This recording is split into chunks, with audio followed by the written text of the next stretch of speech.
en nuestro tiempo existe esta manipulación.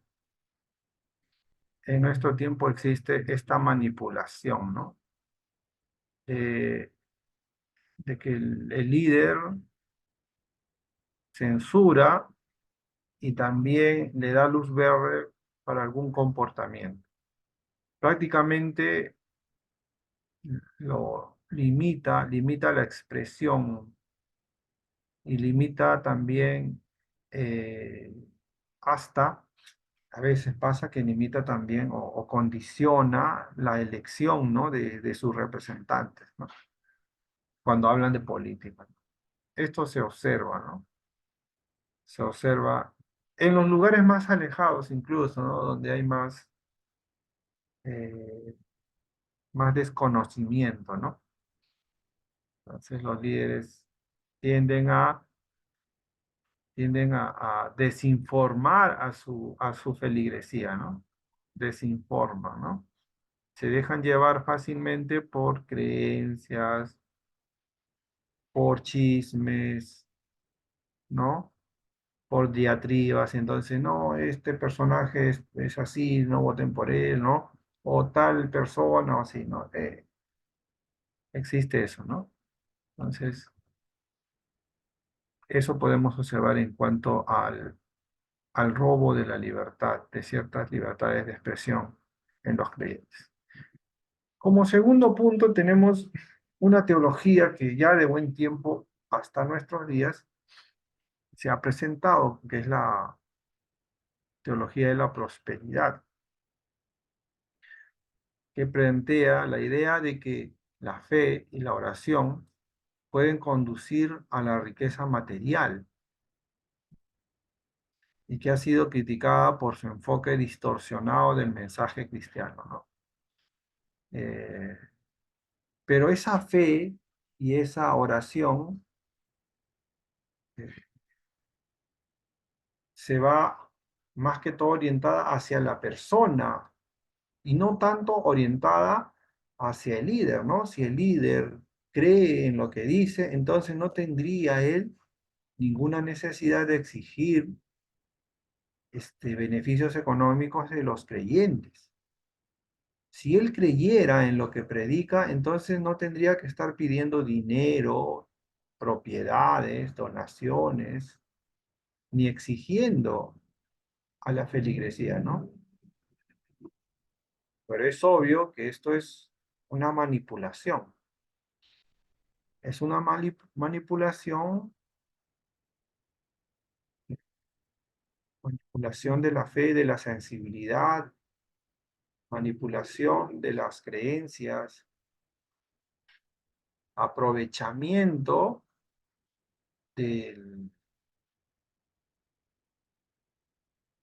aprovechamiento de las creencias de las personas, ¿no? De la fe popular, porque colocan en la mente de las personas de que Dios los va a bendecir si ellos bendicen, ¿no? Colocan en la mente de las personas que Dios le va a dar 10 veces más si ellos dan una parte, ¿no? Los engañan, ¿no? Los manipulan. Y ellos no creen el mensaje. Eso es lo interesante. Los que predican esto no creen. Porque si creyeran realmente, ellos bendicirían a los demás. Porque si creen, entonces bajo los mismos términos de su prédica, van a recibir 10 veces más. Ellos dicen, da, da, da, da. Y Dios te va a dar 10 veces, 100 veces, ¿no? Pero ellos no dan. O sea, no viven de lo que predican, viven de lo que engañan. Eso es la teología de la prosperidad, engaño, falsedad, extorsión. A ver, hermanos, ¿qué dicen ustedes?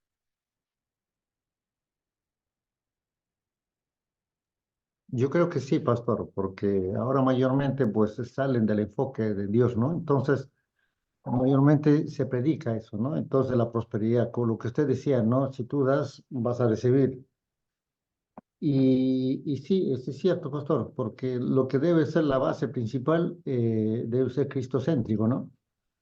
Claro, Entonces, amar a Dios sin condiciones, no con condición. O sea que la condición sería, bueno, pues si tú das, vas a recibir. Entonces yo voy a dar con el fin de lo que voy a recibir.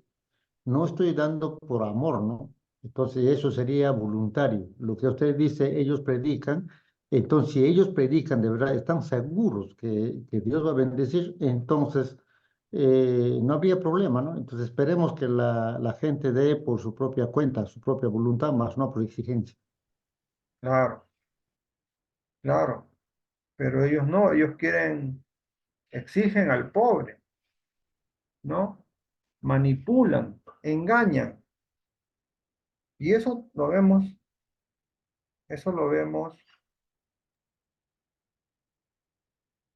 eh, en las iglesias evangélicas. Hoy en día, por ejemplo, también está en la Iglesia Católica. La Iglesia Católica ha sido pues la madre de todas estas prácticas, ¿no? Eh, bueno, tampoco debe de haber en la Iglesia Católica gente que haga lo correcto, yo sé, ¿no? Hay gente que sí, pero hay gente que evidentemente se aprovecha.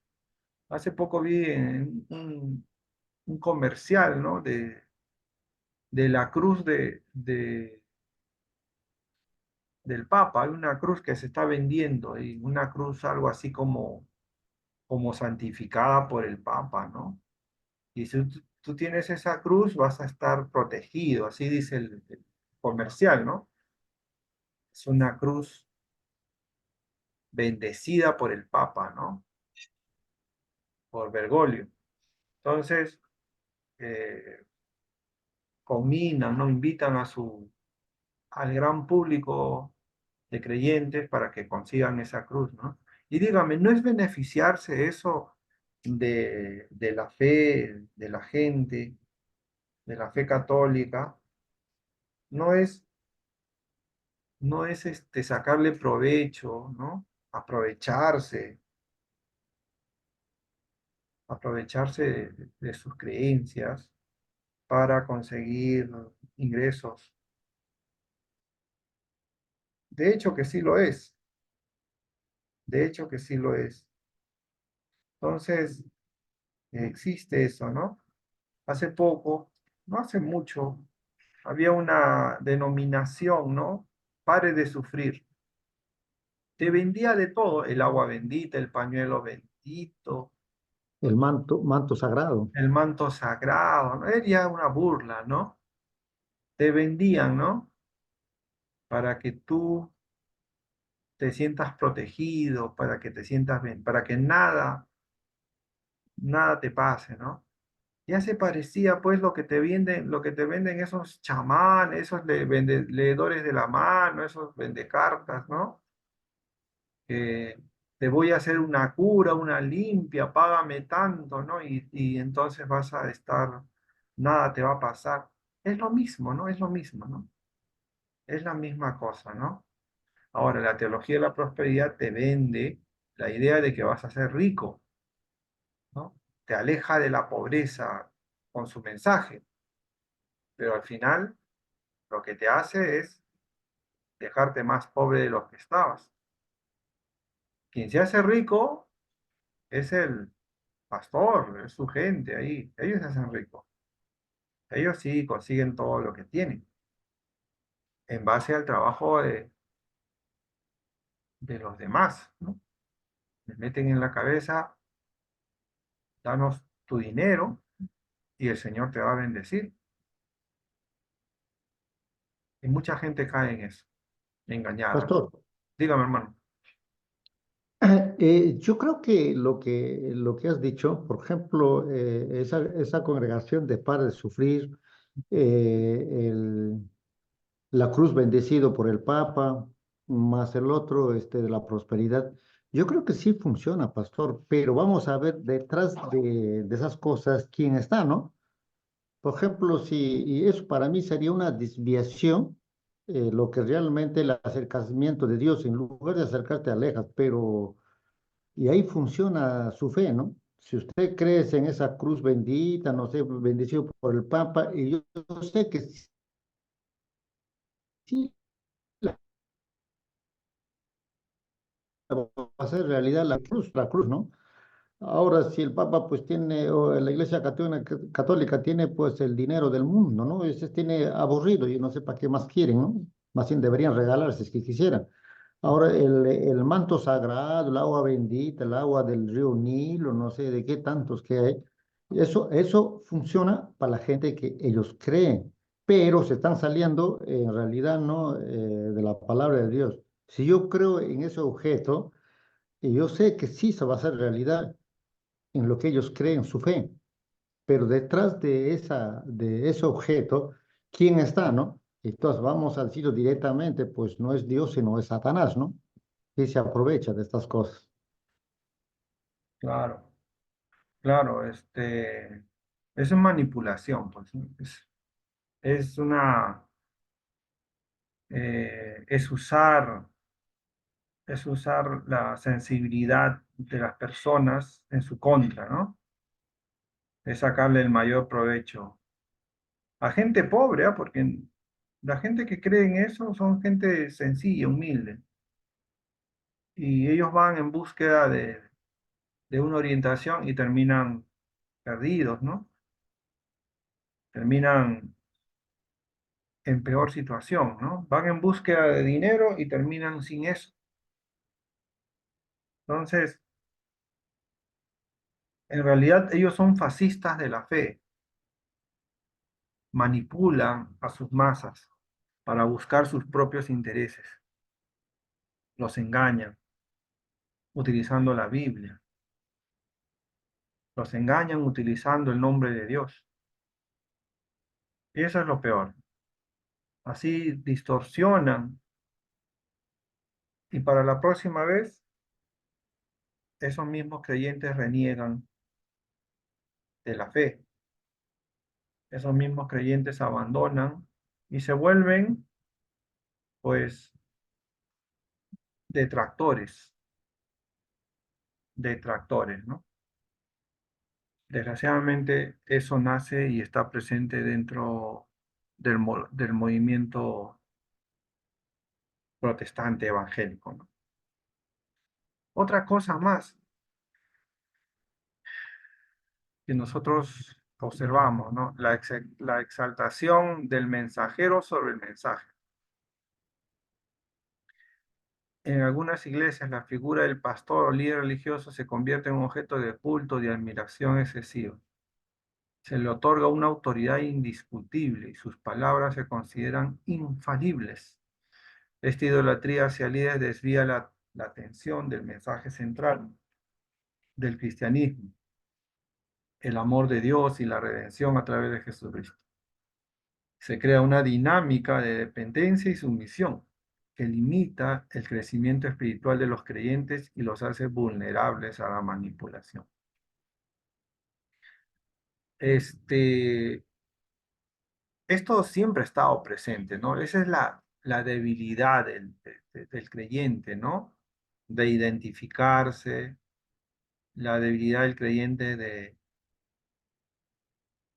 de encontrar en la figura del líder, ¿no? Una persona a quien seguir enteramente, ¿no? Por eso se nos advierte, ¿no? Maldito el hombre que confía en el hombre, ¿no? Lo que está diciendo ahí es que el hombre no te está diciendo que no confíes, sino es que no dependas tanto de él, porque en el fondo los seres humanos son erráticos, ¿no? Siempre van a tender a cometer faltas, a equivocarse, a cometer pecados. Si vas a confiar en alguien, confía en Dios, confía en Jesús, en esa figura, ¿no? Y no tanto en el hombre. Pero nosotros somos seres humanos, ¿no? Y entonces existe eso, ¿no? Como seres humanos tendemos a equivocarnos y tendemos a crear algún tipo de asociación por diferentes razones. Algunos más que otros, ¿ah? Algunos más que otros. Algunos en búsqueda de una figura protectora, paternal, en búsqueda de un ejemplo, en búsqueda de proyectarse. En fin, cada quien tiene una mirada particular detrás de su experiencia, ¿no? Que condiciona el acercamiento hacia el líder. Entonces, tarde o temprano, empieza a seguir más al líder que al mensaje, ¿no? Siguen más al mensajero que al mensaje mismo. Entonces, eso ya es un error, una falta, ¿no? Que termina desvirtuando, que termina en una decepción total a veces. Y esto nos cae en la cara constantemente, ¿no? La historia nos ha llenado de ejemplos. En los años 70, un personaje llamado Jimmy Swaggart cayó también, ¿no? Era un máximo predicador y con él cayeron muchos, ¿no? Jimmy Swaggart, conocido muy bien. Otro predicador es Capurro, a finales de los años 80 y 90, ¿no? Juan Capurro, el pastor de la iglesia Agua Viva, también cayó, ¿no? Y la iglesia también cayó, ¿no? Y así, y a uno más tempranito nomás es el líder de la iglesia del Aposento Alto, ¿no? Que también cayó, y también su iglesia cayó. Entonces, cuando siguen al líder, cuando siguen al mensajero y dejan de lado el mensaje, sucede eso. Esto es cuando exaltan más al mensajero que al mensaje. ¿Y cómo evitarlo? ¿Cómo evitarlo? Eh, Somos seres humanos, ¿no? Somos seres humanos. Y los periodos, a veces, en los ministerios pastorales, eh, se extienden, ¿no? Hay pastorales y hay pastores que duran poco tiempo en el ministerio, pero hay otros que alargan su periodo, ¿no? Por sus dones, por su actividad ministerial y también porque a veces quieren quedarse, ¿no? Pero yo creo que para evitar esto, de repente podría haber algún tipo de medida, ¿no? Algún tipo de norma que no les haga perder el ministerio, pero que tampoco los mantenga lo suficiente como para hacerles creer, no solamente al líder, sino también a los seguidores, que es indispensable. El único indispensable es Jesús, ¿no? Es Dios. A él no se le debe de quitar la mirada, ¿no? Pero el hombre que tiene pies de barro siempre va a estar bajo sospecha y siempre va a estar en situaciones comprometedoras, ¿no? Entonces, eh, quizás, ¿no? Quizás se debería de pensar dentro de las organizaciones, denominaciones, en bien de proteger a sus pastores, ¿no? Brindarles un ministerio un poco más de cuidado, un poco más de cuidado, ¿no? Para no exponerlos tanto a estos cambios que son propios del ser humano y de la sociedad. Otra cosa, a ver, los fetiches espirituales. Ciertos grupos protestantes evangélicos promueven la creencia en objetos o prácticas que supuestamente poseen poderes espirituales. Se veneran amuletos, se realizan rituales, ¿no? Se buscan experiencias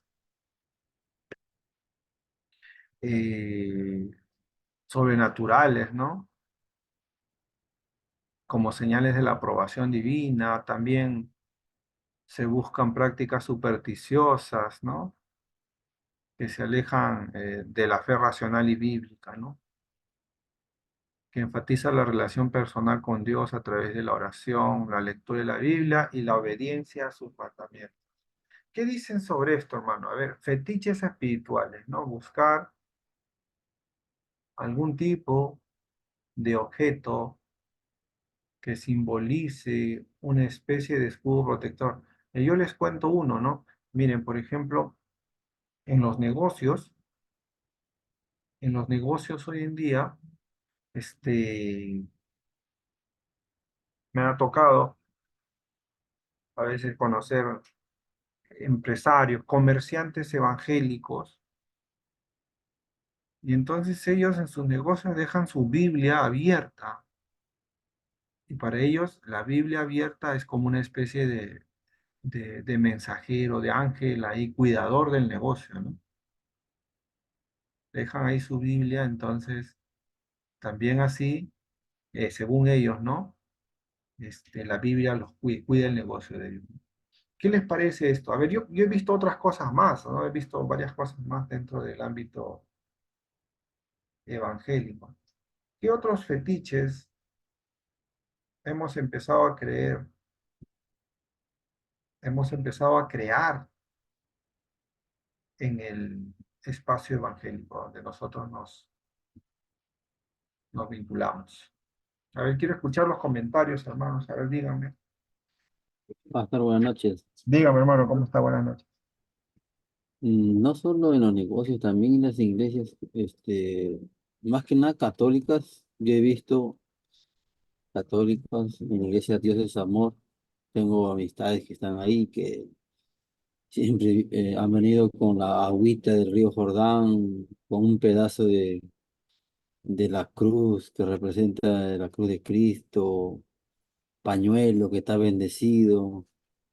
Y he visto eso y personas que creen realmente y depositan su fe en esas cosas.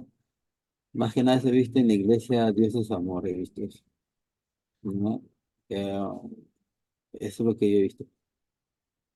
Sí, eh, sí, eso sí hay, ¿no? Y dentro de la iglesia evangélica, ¿qué cosas son A propias? ver, Dígame, hermano. dentro de la iglesia evangélica, vamos a hablar de la iglesia evangélica, Ujú. en provincias sobre todo, creo, no sé, hasta los años anteriores he visto que usaban el llamado promesas. Son Ya, unos cartoncitos escritos con textos bíblicos. A ver, hoy día, ¿qué nos dice el Señor? A ver, sacan a alguien, le mandan sacar, y eso es el que el Señor habla para ese día, ¿no? sí, Entonces, como el mono saca, pues no un ticket y le dice que va a ser en el día. Entonces, eso también es, bueno, ahorita no puedo decir de estos años, estoy hablando de años anteriores que sí, las iglesias, nuestras iglesias en provincia sobre todo, sí. usaban eso en ayuno, en vigilia, se llama promesas, ¿no? Entonces, ahora lo que dice la Biblia también sucede, eso también hasta ahora, ¿no? Para dormir, están solos, abren la Biblia, lo ponen y no les va a pasar nada. Y como decía hace un momento, es su fe, ¿no? Yo creo que la Biblia es un libro y no hace nada, no simplemente está la palabra de Dios, pero lo abren y aparentemente pareciera que funciona. Entonces yo veo que es su fe, ¿no? Es su creencia, ¿no? Este, es su creencia, ¿no? Y entonces no es, hay que tener, hay que tener cuidado. A ver, este, el hecho de que no pase nada contrario a algo que nosotros asumimos como real, no quiere decir de que es certero. O sea, me dejo explicar, ¿no? Si uno vamos a decir, tomando el ejemplo de las promesas, ¿no? Que es una cajita que tiene ahí bastantes versículos. ¿Cuántos versículos? 100, 200 versículos, así en cartoncitos. Entonces, si uno empieza a creer en que cuando saca esa promesa, esa palabra es para él, y en ese día no sucede nada malo. Es más, hasta suceden cosas que pueden aproximarse a lo que está escrito en esa promesa. No quiere decir de ninguna manera que tu fe ha convertido esa promesa en realidad. Eh, la fe, recordemos, es un don de Dios. La fe es un don de Dios. La fe viene de Dios. No es que uno crea la fe. La fe viene de Dios. O sea, Dios nos da la fe. Y la fe está vinculado con su palabra, con su promesa. Uno no puede torcer la fe si no es legítima. La fe es legítima cuando viene de la promesa de Dios y cuando es la voluntad de Dios. Entonces, uno puede ni acercar ni alejar las promesas de Dios. Solo puedes creer. El tiempo lo da Dios. Tampoco puedes vincular experiencias particulares, interpretándolas como si fuera una producción propia de un esfuerzo tuyo, porque nosotros no creamos fe. Nosotros, por eso Jesús dice, si tuvieras la fe del tamaño del grano de una mostaza, dice. O sea, ¿qué es lo que quiere decir? Que nosotros realmente, a partir de nuestra humanidad, no creamos fe. Si tuviéramos algo tan pequeñito, pudiéramos hacer mover un monte. Ahí está las limitaciones del ser humano. El ser humano de por sí no llega a tener ni siquiera eso. Y todo lo que pasa, y pasa aún cosas más grandes, viene de Dios. Todo el poder y todo lo sobrenatural que vemos en las escrituras es a partir de la misericordia y obra de Dios, de Dios mismo, no es del hombre. El hombre no hace nada. El hombre solamente somete su voluntad a una más grande, que es la de Dios. Quien determina finalmente eso es Dios mismo, ¿no? Entonces, no hay que pensar de forma contraria, no es que nosotros creamos fe, no es que nosotros, si nuestra fe fuese suficiente, el sacrificio de Jesús es en vano. Entonces, si nosotros pudiéramos crear fe, entonces sería independencia ya. Jesús dijo, yo soy la vid, vosotros los pámpanos, sin mí nada podéis hacer. O sea, es Dios, es Jesús mismo, es Dios mismo. Y pareciese que cuando uno está en Dios, cuando uno está en Jesús, pues todo te va de alguna manera en bien. Y ahí uno hasta se puede engañar, ¿no? Y pensar de que pues está produciendo algún elemento de fe, pero en realidad es Dios quien nos hace todo eso, ¿no? Ese poder misericordioso viene de Dios y no es producto del ser humano. El ser humano de por sí no puede crear eso. Pasemos entonces a la ruptura con la historia del cristianismo. Otro de los elementos que nosotros observamos hoy en día. Otra de las cosas que debemos de tomar en cuenta, ¿no? Por ejemplo, ¿no? Algunas corrientes, algunas ideas protestantes, evangélicas, radicales, rechazan y reinterpretan de manera drástica importantes aspectos de la historia y las tradiciones del cristianismo. cuestionan las doctrinas fundamentales, minimizan la importancia de la iglesia histórica y se adoptan posturas antagónicas a la enseñanza de los padres de la iglesia y los concilios, los primeros concilios, especialmente el concilio de Nicea y de Constantinopla, y rompe con la herencia histórica del cristianismo, generando confusión y divisiones, y debilitando la unidad y coherencia de la fe. Eh, Nosotros podríamos decir que esos son movimientos heréticos, ¿no? Grupos heréticos, ¿no? Sectas, lo que diríamos, ¿no? Pero existe dentro de la iglesia este movimiento. Por ejemplo, el movimiento misionero mundial dice que todas las iglesias son falsas. Todos los grupos evangélicos son falsos, ¿no? Están condenados, van a ir al infierno, dice. Los únicos que van a ir al cielo son ellos. Así dice su propio líder, predicador, Rodolfo González. Y el resto, que solamente sigue a Rodolfo, repite y repite. Entonces, el movimiento misionero mundial tiene esos elementos típicos de esas agrupaciones que rompen con su herencia histórica, con su herencia cristiana, ¿no? Ellos rechazan toda vinculación con movimientos. Ellos son, ellos son los, prácticamente el cristianismo ha nacido con ellos, ¿no? Como que el cristianismo se hubiera cerrado en el primer siglo y con ellos aparece en el siglo XX, ¿no? Son 19 siglos que desapareció para luego encontrarse en ellos, ¿no? Que son los únicos. ¿Qué les parece eso, hermano? También hay en nuestras iglesias.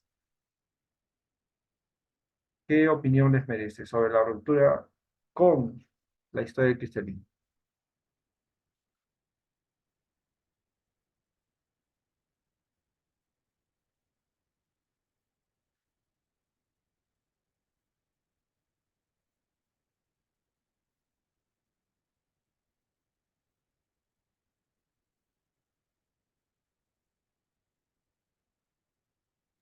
Pastor, no solo ellos dicen, también los israelitas, por ejemplo, dice que ellos serán los únicos salvos, los demás estamos perdiendo el tiempo. O así como los testigos también, ellos son los únicos, no hay otros. O la iglesia adventista, ¿no? Del séptimo día, también igualito, si no guardas el sábado y estamos destituidos de la gloria de Dios. Entonces, hay grupos que se creen que son los únicos que van a ser salvos y los demás pues estamos por gusto perdiendo el tiempo, ¿no? Sí, pero esos son grupos, bueno, los adventistas no son considerados como evangélicos, eh, porque los adventistas dicen, ¿no? Que, que si tú no vas a la iglesia el día sábado, pues estás, es- y según la interpretación de ellos es que eh, ir al día sábado a la iglesia es un estatuto perpetuo, ¿no? O sea, es como una especie de ley, ordenanza, que tú no tienes que desobedecer. Si tú desobedeces eso, estás condenado al infierno. Es una reverenda estupidez, ¿no? O sea, yo no sé cómo puede sostenerse todavía la iglesia adventista bajo ese principio, ¿no? Después de darnos cuenta de que este, el Nuevo Testamento no habla de eso, ¿no? Es más, este, podemos darnos cuenta de que el Evangelio se reduce, amarás a tu prójimo como a ti mismo y amarás a Dios sobre todas las cosas. Entonces, hoy en día, enfatizar en normas pero tan, culturales y tan básicas en el sentido de la formación de la fe, ¿no? O sea, en el sentido de la formación de, de las doctrinas cristianas, ¿no? Nosotros sabemos de que hay hay una revelación que es progresiva, ¿no? Hay una revelación que es progresiva. Yo no sé cómo ellos hacen para juntar Cristo con la ley, no sé cómo hacen para mantener el precepto del día sábado y juntarlo a Cristo cuando Cristo evidentemente no señala la continuidad de estas normas que eran fruto de un pacto que ya ha pasado, ¿no? Entonces, es, es muy, no sé, ¿no? Desde mi punto Pastor, de vista. Sí, hermana. buenas noches. Buenas noches. Pastor, este tema del diezmo es un tema muy controversial. Hasta ahorita yo no puedo realmente concientizarme, bien se puede decir, ¿no? Porque si Cristo vino, dijo, yo no he venido a abrogar la ley, sino a hacer cumplirla. Si la ley estaba ya dada en Moisés, entonces si Cristo vino a hacer cumplirla, ¿por qué nosotros estamos guardando los domingos? Si la ley era para en el principio, ¿no? Dios creó en los 6 días, el último día era para guardarla, sexto día, o sea, ellos están llevando desde el Génesis, ¿no? Se llevan, y Jesús dice que vamos a cumplirla. Que ahora el primer día nosotros lo celebramos por la resurrección de Cristo. Ujú. Entonces ya no es un día de eso, es celebración, no es reposo, entonces. Ya, ahora yo le explico. Mire, al comienzo, dice Dios creó los cielos, o creó la tierra, ¿no? Hizo la creación en 7 días, ¿no? Y entonces, cada día no tenía nombre. Hay que empezar por ahí. Ninguno de esos días tenía nombre. Hoy en día los días tienen nombre: lunes, martes, miércoles, jueves, viernes, sábado, domingo. Y todos esos nombres, hermana y hermanos, son nombres paganos. El calendario vigente es el calendario romano. Un calendario romano que coge nombres de deidades griegas, deidades no vinculadas al cristianismo.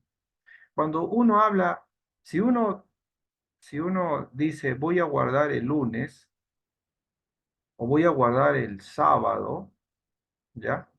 Miren,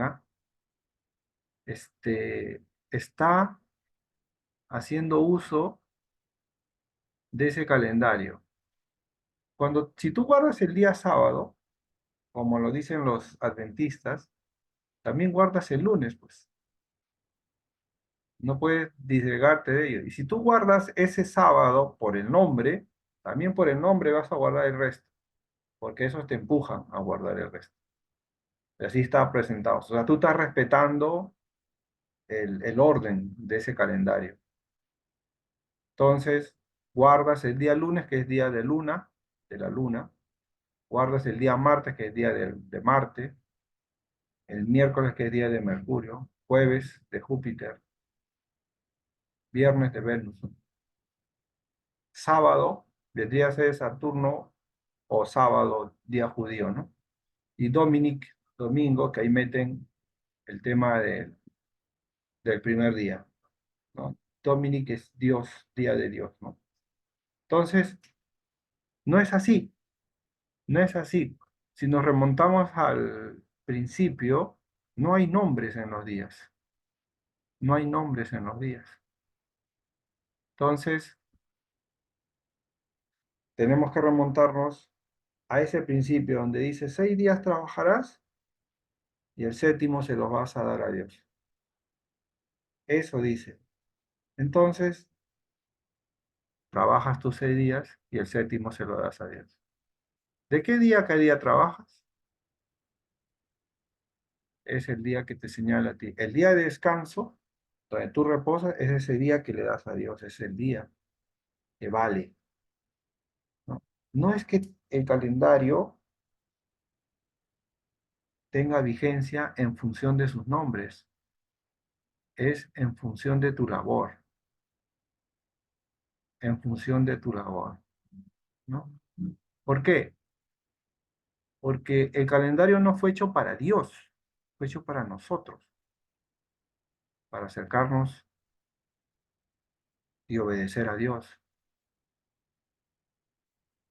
Y tomando en cuenta que desde la fundación del mundo hasta nuestros días han pasado generación de generaciones y cambios de calendarios, uno no podría saber si está en el primero, segundo, tercero, cuarto, quinto, sexto o séptimo día. No podría saber realmente si es que el calendario que se inició en el paraíso sigue siendo el mismo calendario que tenemos hoy. Los calendarios cambian. Y el calendario judío era un calendario lunar que empezaba en la tarde, porque la creación empezó en la tarde. Entonces fue la tarde y la mañana del primer día. Así dice Génesis. Así dice. Y ese calendario no lo llevamos nosotros. Nuestro calendario es un calendario solar. Hay una diferencia de 2 días, 3 días entre uno y el otro. Y son miles de años que han pasado, ¿eh? Por eso, no es en función al nombre. Una persona inteligente, estudiada, se daría cuenta fácilmente que Israel ha pasado de ser una familia primero a ser un pueblo. Y ha sido un pueblo subyugado. Los egipcios tenían otros calendarios a los cuales Israel fue sometido. Calendario de 10 meses tenían los griegos, los macedonios. Israel ha sido sometido como pueblo a diferentes calendarios y culturas. Ha sido sometido por los asirios, por los sirios, por los babilonios. Ha sido sometido luego por los macedonios, por los romanos. Y finalmente nosotros, que no tenemos nada que ver en esta historia de Israel, hemos venido a aparecer en el postrer de los días con un calendario que se nos ha presentado, que es el calendario romano. Gregoriano, calendario gregoriano, que tiene deficiencias porque tiene años menos.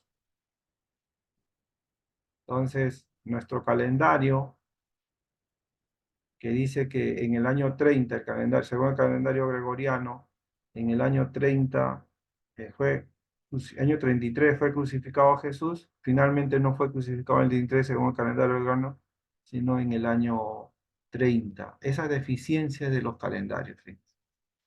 Por eso, para Dios no hay distinción entre un día y entre otro día. Tú no alabas a Dios, no sirves a Dios por el nombre del día. Uno sirve y alaba a Dios por la voluntad, por la determinación, el deseo, por la elección. Por eso es. Entonces, si en un primer momento los judíos, los israelitas tenían un calendario claro, hoy en día ese calendario prácticamente ya no es, ha cambiado. Y si un judío posiblemente diga, no, sí, mantenemos el mismo calendario, ¿no? Bueno, nosotros nos damos cuenta que el calendario judío es diferente al calendario nuestro, ¿no? Los judíos tienen un calendario lunar. Y ellos celebran hoy, creo que están en el año 5000, algo así. Y es diferente. Entonces nosotros no nos guiamos por eso. Por eso que es muy superficial hablar de los nombres. Tenemos que hablar de la determinación, de la elección que uno tiene. Y a esto se refiere cuando tú tengas que guardar el día. Y también tendría que vincularse pues ¿no? al estado, ¿no? del que tú laboras, del que uno labora, ¿no? Nosotros laboramos 6 días y el séptimo se lo dan a Dios. Así es sencillo. Entonces, eh, ese es el contexto. Ese es el contexto del día que tenemos que dar a Dios, ¿no? Y no necesariamente del nombre. Eh, un día y otro día, ¿qué diferencia hacen, no? Lo que hace la diferencia es la determinación, la voluntad y la elección que uno tiene, ¿no? Eso hace la diferencia.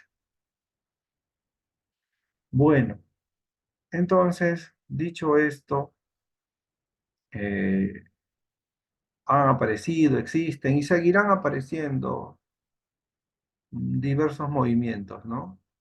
Que proclamen independencia, que se proclamen ser mejores que otros, ¿no? De eso ya se ha visto ya. La historia de la iglesia está lleno de esos grupos, de esas agrupaciones, de esos movimientos, ¿no?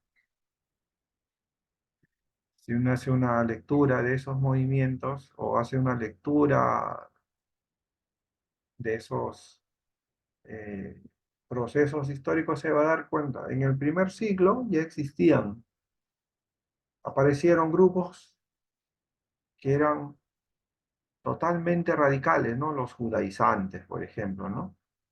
Que decían que tenemos que seguir a Jesús, pero también tenemos que seguir la ley, ¿no? En Hechos 16, ¿se acuerdan? En Hechos 16, Pablo va y confronta a esos grupos judaizantes, ¿no? Luego van a haber grupos gnósticos, ¿no? Que dicen que Jesús no vino en cuerpo porque el cuerpo es pecado, vino en espíritu nada más, ¿no? A los cuales tuvo que confrontar Juan, ¿no? Y Pablo también en algún momento va a hablar de eso. Y así han aparecido cualquier cantidad de grupos. Cuando uno aborda la historia de la iglesia, se va a dar cuenta de esos grupos, ¿no? Son los grupos cristianos anteriores a Nicea, ¿no? Los prenicenos. Son varios. Igualmente cristianos y convivían uno con el otro hasta que se agudizaron sus diferencias, ¿no? Hasta que llegó la ruptura. Y la ruptura viene por los liderazgos, no viene por la gente. La gente convivía. Quienes agudizaron la ruptura fueron los líderes, ¿no? Y entonces se rompió ahí la relación. Y tenemos pues esos informes en lo que se conoce como la historia de la iglesia, ¿no? Bueno, y también hay algo que de repente tenemos que tomar en cuenta, ¿no? Las iglesias de nuestros días no muestran consideración, no muestran conmiseración, misericordia con los pobres. Algunas, ¿no? Algunas sí. Algunas lo han convertido como un plan o como una acción que rellena el culto dominical, ¿no? A ver, la canasta para los necesitados, ¿no? Como si fuera una opción. No es una opción, es el mensaje. Atender a los necesitados, a las huérfanas, a los viudos, a los ancianos, a los presos, es el mensaje. Pero lo hemos convertido como, como un adorno de nuestra buena, eh, de nuestro buen obrar cristiano, ¿no? Así como un florerito, como un marco que pegamos en la pared, ¿no? como un dibujo a pincel o acuarela, ¿no? Que adorna nuestras buenas prácticas cristianas, ¿no? Decorativo nada más y dominical, cuando es parte de nuestro proceso, es parte de nuestro proceder. No nos hacemos responsables de eso. Nuestro cristianismo se ha convertido en un mensaje eh, superficial a veces, ¿no? Que nos llena, pero que no es suficiente para los demás. Entonces, también tenemos que hacer caso, tenemos que también eh, trabajar esas áreas, ¿no? Trabajar esas áreas. A la par nos hemos convertido también en espirituales, ¿no? Hemos descuidado la importancia de la encarnación de Cristo y su impacto en el mundo material. Promovemos una visión dualista que separa lo espiritual de lo terrenal, despreciando la creación de Dios y la responsabilidad del cristiano en la sociedad, ¿no? Sí, ¿no? Eh, como somos espirituales, entonces solo importa cuidar nuestra alma, ¿no? De no pecar, de no contaminarnos con el pecado. Pero estamos permitiendo que la tierra se siga contaminando, que los ríos eh, sigan llenos de basuras, que las calles sean intransitables, que la delincuencia crezca, ¿no? Estamos permitiendo que nuestro ecosistema tenga cambios bruscos, que exista hoy más frío que antes, más calor que antes, que, que los bosques se sigan depredando. Permitimos también que exista maltrato a los animales. En fin, para esas cosas no tenemos nada que decir. Solamente superficialmente decimos, no, tenemos que cuidar, pero en el fondo no nos importa. Porque está bien resguardada nuestra alma, ¿no? Estamos cuidando nuestra alma de la contaminación del pecado. Cuando eso compete, ¿no? Entonces, en el día que llegue diremos, no, yo di mi vida, ¿no? Yo prediqué el evangelio, ¿no? Yo hice esto, lo otro, y Jesús nos va a decir, bueno, ¿no? Este, ¿has hecho bien o has hecho mal? Te va a decir, ¿no? Y de esto, lo otro, ¿quién hizo, no? ¿Te enteraste o no? Nos va también a exigir sobre esos puntos, ¿no? Conclusiones, entonces. Estos elementos, ¿no? Estas características del protestantismo actual representan un desafío significativo para la integridad y la autenticidad de la fe. Es necesario recuperar los valores centrales del cristianismo, fomentar una teología sana y equilibrada y promover una práctica religiosa basada en el amor, la libertad, la justicia social y la solidaridad. Solo a través de un retorno a las raíces del cristianismo y una renovación espiritual podrá el protestantismo evangélico seguir siendo una fuente de luz y esperanza para el mundo. Bueno, hermanos, así hemos llegado al fin de esta clase. Espero, hermanos, que puedan enviar sus trabajos. Ahí he puesto una pequeña encuesta para saber y hacerles recordar que tienen que entregar sus trabajos. Entonces, hermanos, que Dios los bendiga y nos estaremos viendo pues la próxima semana. Hasta la próxima, hermanos. Cuídense.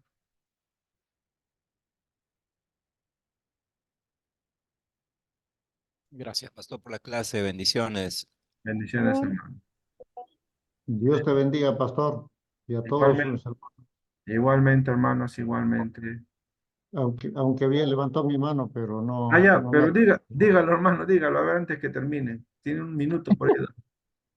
Ya, menos de 30 segundos. Pastor, lo que usted decía es el tiempo, el calendario romano Ujú. Yo tuve la oportunidad de conversar con un judío, me Ya, regaló 30 minutos, dentro de eso conversamos el del día de reposo, el séptimo día, ya, y me dijo, mira, el séptimo día exacto yo no te puedo decir cuándo es. ¿ya ves? El séptimo día podría ser un lunes, un martes, y dijo toda la semana. Ya. Depende cómo usted le dedicas a Dios, porque estamos en un calendario romano. Ujú. Entonces dijo, no, para Dios es que tú le dedicas un día exclusivo, ese es el día del Señor.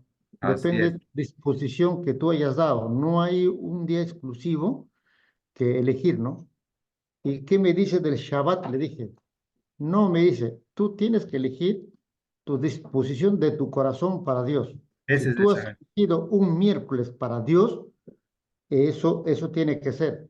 Claro. Pero para nosotros, dijo, todos los días es día de Dios, ¿no? No, Ah, no, no mira, es un día exclusivo. Entonces, eso no me quería decirle está bien. porque lo que usted ha dicho está bien, pastor, Ujú. y tuve esa oportunidad, el privilegio de conversar con un judío sobre ese tema justo, pastor. Gracias, Qué Dios los bueno. bendiga.